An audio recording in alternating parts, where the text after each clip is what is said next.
Joining us now to talk more about the opioid crisis, former San Diego police officer Mark Powell. Mark, thank you so much for coming back to Rush Hour. What can we realistically do to combat this crisis when it really seems to be increasingly harder and harder to contain?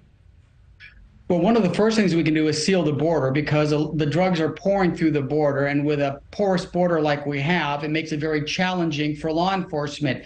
When you're diverting a lot of the resources handling the asylum seekers, it creates gaps in the border where drugs can be brought in. But the real problem that we're seeing with fentanyl, and why all of a sudden fentanyl, Nichole, why is it all of a sudden showing up on the streets, is because it's very inexpensive to make. It's not like heroin, and it's not like cocaine. Heroin, where you need a poppy, cocaine, you need the cocoa leaf. It's actually like agriculture. You have to grow it. Fentanyl is produced in a laboratory. So when you hear about these record drug busts, and we do celebrate law enforcement for making these record drug busts, you have to think, why would somebody take the risk of sending over that much drugs in one shipment? It's because if they do lose it, it's not that big a deal.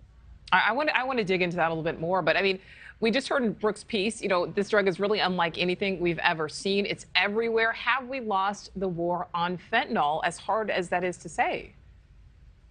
Well, I don't think we've lost the war, but we're losing the war. The only way to win this war is to reduce the demand and increase education, fentanyl awareness programs. It's similar to when we found out that cigarettes were bad for you. That was a 30-year campaign for people to stop smoking. So there is no short-term solution. There is no one single solution, but one of it involves a serious drug awareness campaign starting in the elementary schools and going all the way up, because we can't control the number of drugs, we can't control the price of drugs, and we can't control how easy it is to get drugs. Right. But we can control the social aspect. Right. That's like the DARE program, and there was questions on how successful that was. Mark, I want to go back to something you said. We know the majority of fentanyl in the U.S. comes over the Mexico border. We know the cartels are obviously trying to make money here. It's so cheap to produce. But, Yes. That's tough to do if your product kills your customers. So what is the real motivation here?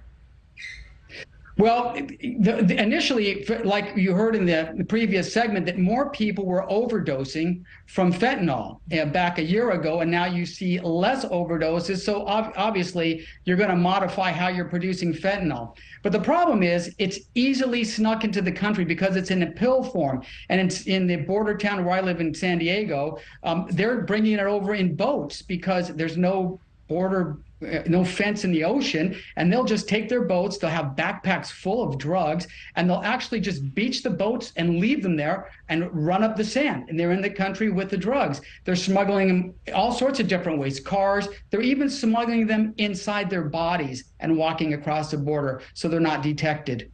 Yeah, it's certainly truly a crisis, and certainly no easy answers here. Mark, thank you so much. Thank you for watching. Go to newsnationnow.com to find NewsNation on your television provider. And don't forget to click the red subscribe button below to get more of NewsNation's fact-driven, unbiased coverage.